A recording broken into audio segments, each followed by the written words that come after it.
Now, you may not realize it, but I've just described 6 of the 7 executive functions that arise from the front part of the brain primarily, which means that ADHD is probably a disorder of executive functioning. These executive functions allow people to self-regulate over time to accomplish their goals and improve their long-term welfare. That's why we have them, that's why they evolved, and they are mainly subserved through the frontal lobe and its executive networks throughout the rest of the brain.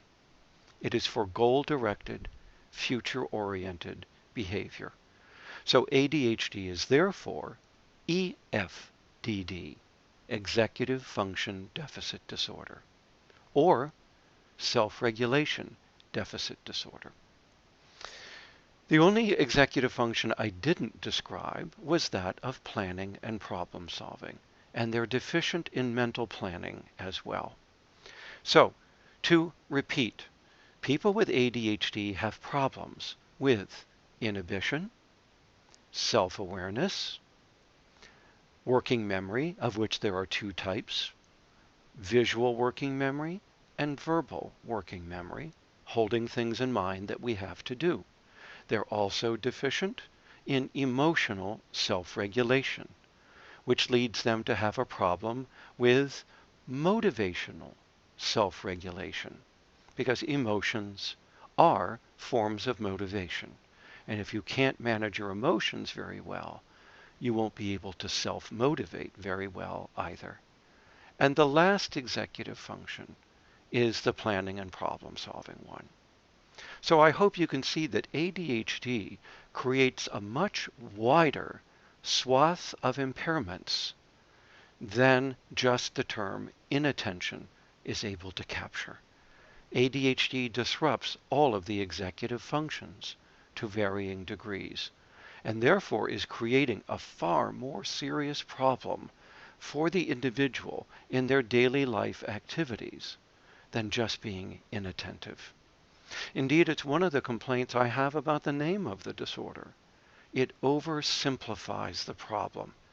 It trivializes it in comparison to other developmental disabilities, like autism spectrum disorder, that sound much more serious. But ADHD is a serious disorder too, because it's interfering with human self-regulation. And self-regulation is the single best predictor of our success in life and even our life expectancy. Now, these 7 mental abilities are hard for other people to observe and evaluate because by adulthood they're taking place largely in the mind. And so we can't see the person engaging in working memory or in self-motivation. We can only judge that they're doing so by the outward appearance of their behavior. So I like to think that there are 5 executive functions in daily life that we are able to see and evaluate. So these 7 mental abilities translate into 5 behavioral abilities in daily life, and those are the daily executive functions. They are self-awareness, self-restraint, working memory, emotional self-regulation, self-motivation, and planning and problem solving. So we can see that all of these are implicated in ADHD. Now, it's important when we think about a disorder like ADHD to define our terms a little more precisely, because people confuse these all the time.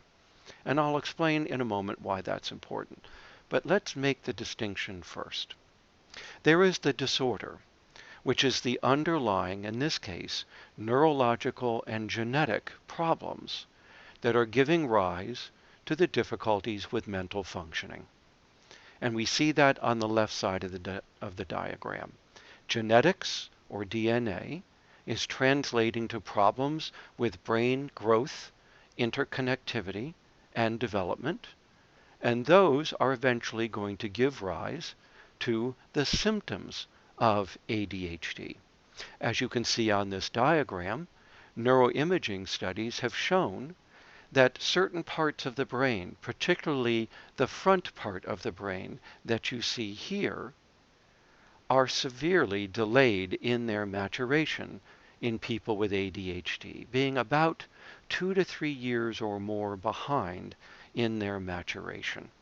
So that simply shows you that the genes that are building and operating the brain are of a different kind, a different version of those genes than ones that build typical brain activity or brain growth and connectivity. And in ADHD, it results not only in an immature brain, a brain of smaller size, but as we will see later, problems with interconnectedness among certain brain regions, particularly in the executive brain network. These problems in brain development are the disorder, and they give rise to outward manifestations of problems in thinking and in behavioral expression. And we call those the symptoms of the disorder. So symptoms are the expression of the underlying neurological and genetic problems that ADHD arises from. Now, symptoms need to be distinguished from impairment. As I said earlier, impairment refers to the adverse consequences that occur as a result of showing the symptoms in specific situations. So by not being able to function effectively, the individual is experiencing various harms and other negative or adverse outcomes in the environment. For instance, a child who is inattentive at school may not finish all of their schoolwork. This will result in a lower grade on that paper and perhaps a lower grade on their report card. So the behavior, the lack of sustained attention, is a symptom. The poor grades are the impairments, the consequences. So let's try to distinguish these, because impairment does not correlate precisely with symptoms. The correlations between these two are only about 0.5, which is to say that they share maybe 25 to 50% of their variation between them. That tells us that other things contribute to determining how impaired we will be, and not just the severity of our symptoms. For instance, in the example I gave about a child doing schoolwork, some of the impairment may have to do with the nature of the classroom, how much assistance the teacher is willing to provide that student for making accommodations for their symptoms.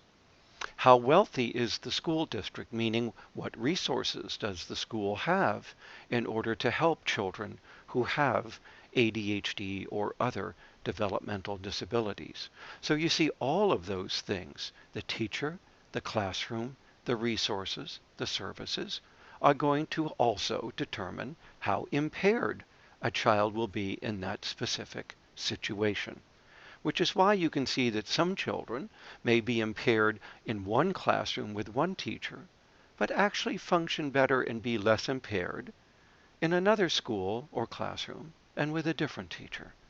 So the environment has a lot to do with how impaired your symptoms are going to make you from your disorder. Keep that in mind, because many of the things we do to treat ADHD really don't reduce the symptoms all that much, except for medications, for instance.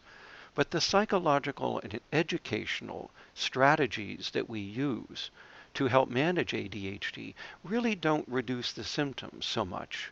What they do is reduce the impairment, the harm. They allow the individual to succeed, that is, to function effectively in that situation by making those accommodations better than they would had we not made those adjustments or changes to the environment. So you see why it's important for us to keep these separate in our mind. There are disorders, which are the underlying biological problems, in my mind.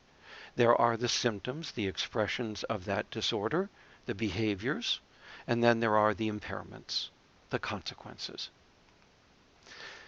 Now, you need to understand that ADHD is a dimension of symptoms. It's not just a category. It's not like pregnancy that some children have and others don't. And there's a sharp demarcation or distinction between them. ADHD represents simply the more severe lower end of a dimension of normal human functioning. Just as we can think about human height as falling along a bell-shaped curve that looks like this one, and there are people of average height, some people are taller, some people are shorter, and down here they may be so short as to qualify for dwarfism, for instance. We see the same thing with human intelligence. There are people of average cognitive intellectual ability. Some people may be gifted, and other people may have intellectual disability falling toward the lower end of this normal trait of intelligence. We could take many psychological traits and we would find that they fall along a continuum, a dimension, and that they have a distribution that looks something like this in the population. This distribution represents the dimension of normal human self-control, executive functioning, or EF. And ADHD represents this extreme lower end of this dimension of normal human self-regulation. So there is average self-regulation that most people have. Others may be very talented in how well they can manage their own behavior over time. These are probably going to be very successful people. But then there are people like those with ADHD. And notice the further toward the extreme end we get, the more likely we are to draw a line and call a person ADHD. As I said earlier, where we draw that line is where impairment begins. But keep in mind, people with ADHD also vary among themselves in how severe the disorder is. In some it's mild, in others it's extreme. What they all have in common is the kinds of symptoms they're likely to show, and that it's leading to harm or impairment in their lives. So please keep this in mind because it helps us to understand that people with ADHD differ from typical people simply by a matter of degree. Not a difference in quality, difference in typing. They're not different humans. They're not a difference in kind. It's a quantitative difference. They simply have less of these traits that are emerging in their development than other people are likely to do. Now, not only does ADHD vary among individuals, but even in the same individual, it varies across situations in how severe it's going to be manifested.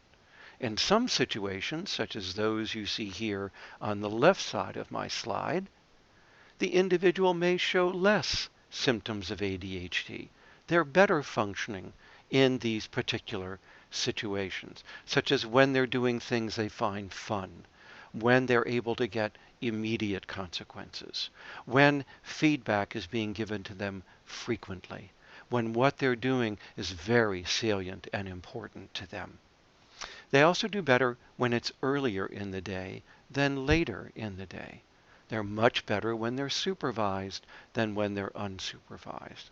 And they certainly seem to function a lot better when we have them one-on-one and doing work with them than when we put them in a group situation, such as a classroom situation, with others.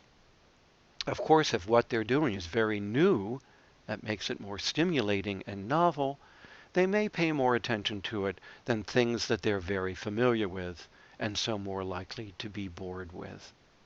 ADHD children are, on average, somewhat better behaved for their fathers than their mothers.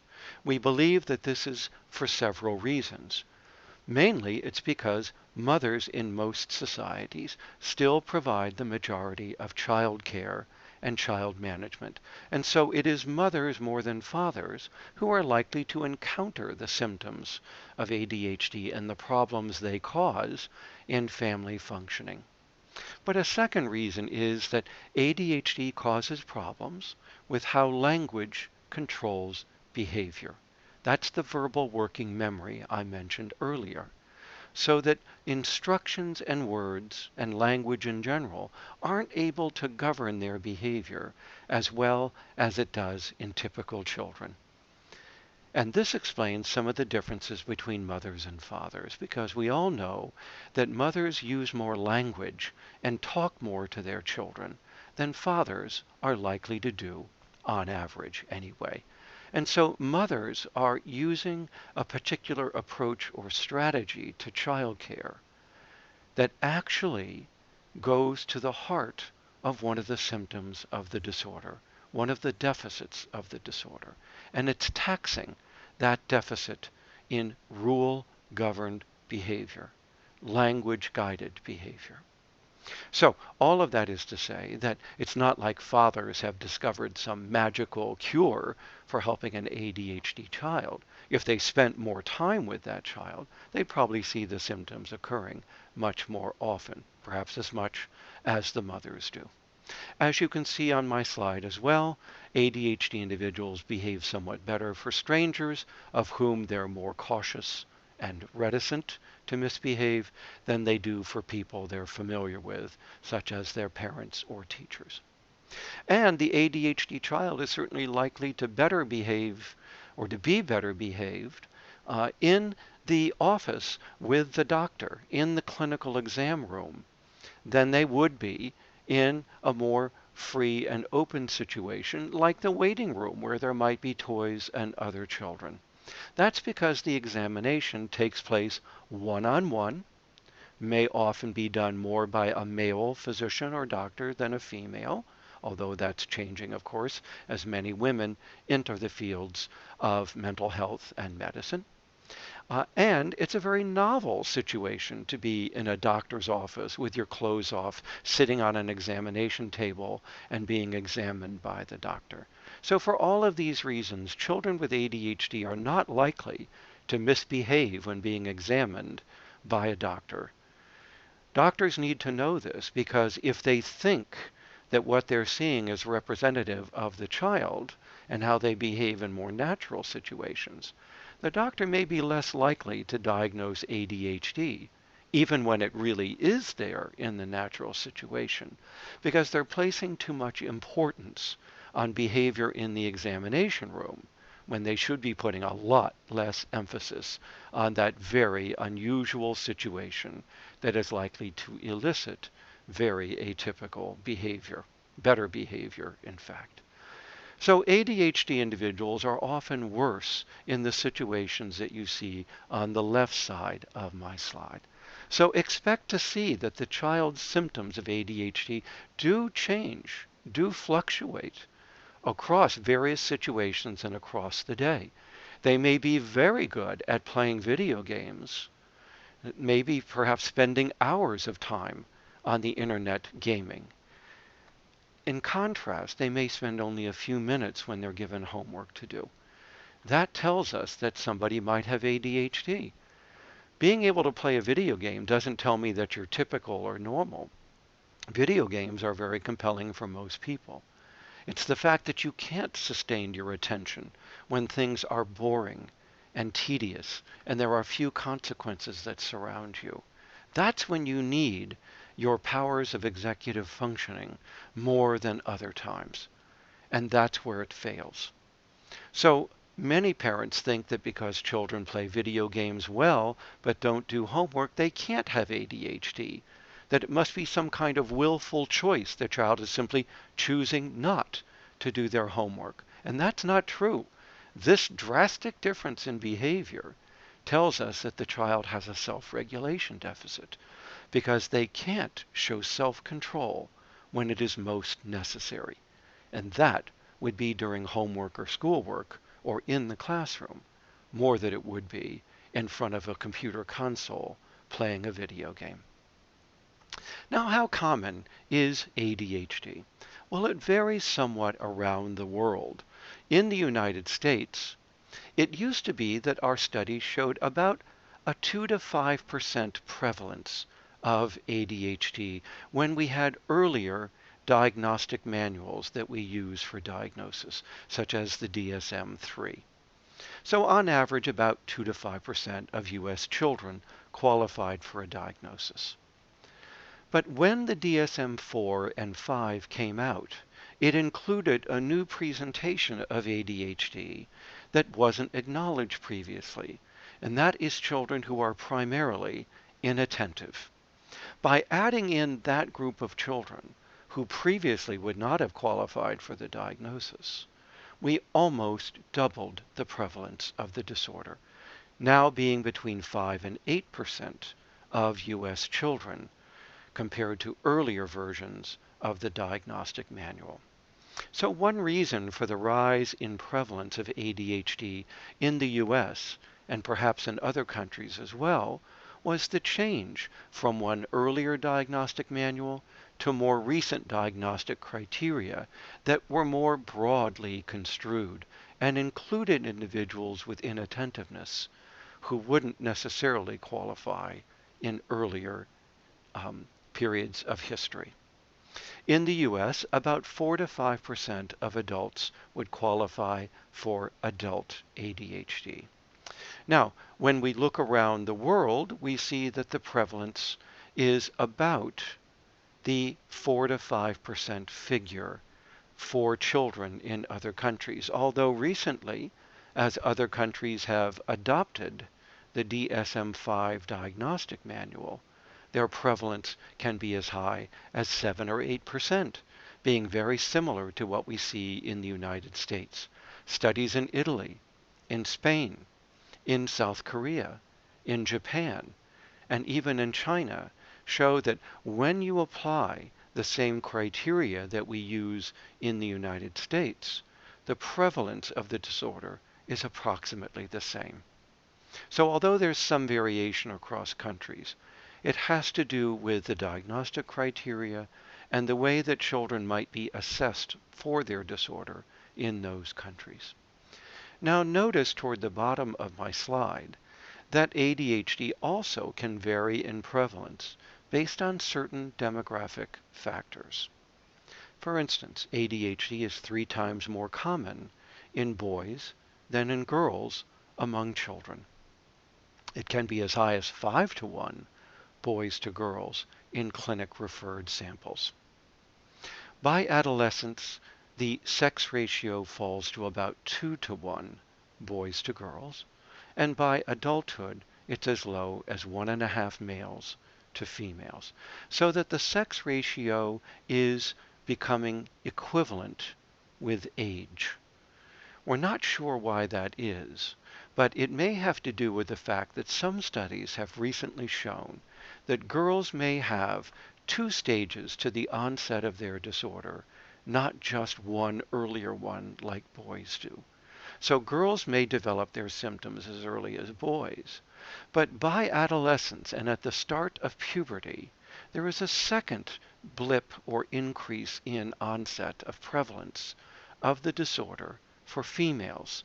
So that notice by adolescence, more females have developed the disorder than in childhood, and certainly by adulthood, such that by adulthood, there are very few differences between men and women in the prevalence of their disorder or in its severity. ADHD is somewhat more common in lower classes, lower socioeconomic classes, than it might be in upper income parts of society. And that may have to do with medical care that is provided across the different social classes in a society. We know that some of the factors that cause ADHD are the result of acquired damage to the nervous system. Not all ADHD is genetic. To the extent that some groups of people, some lower social classes, may experience more hardship, malnutrition, birth complications, head trauma, disease, and so on, then those classes may be more likely to show ADHD, particularly in these acquired forms, than they would the more inherited or genetic form of ADHD. We also know that ADHD is more common in very dense population areas like inner cities in the United States than it is in suburban and rural areas of the country. Again, this may have to do with social class, economic status, and poverty. We know that very dense population areas are often impoverished areas. And once again, with impoverishment may come an increased risk for biological hazards and medical diseases that could give rise to ADHD as a consequence. Finally, in my country, I like to point out to people that ADHD may be found in the children of adults in certain occupations. For instance, adults who are in the military, or adults who may be in the performing arts, like rock music, for instance. Why would the children of adults in those professions be more likely to have ADHD? And the answer is because more adults with ADHD are likely to choose to go into those professions. They self-select into certain professions in which their symptoms may not cause them as much difficulty in functioning. And therefore, since more adults with ADHD gravitate and go into those professions, and since a lot of ADHD is genetic and inherited, those adults are going to have more children with ADHD as well. So it's not that there's anything about the military or performing arts or rock music or sales or something like that. There's nothing about those professions that's causing the ADHD. It's explained more, I believe, by the fact that adults with ADHD are likely to find those professions to be more satisfying and less impairing with their symptoms. We have no evidence that there are any differences across racial or ethnic groups in the prevalence or nature of ADHD that we can attribute to their ethnic or racial differences.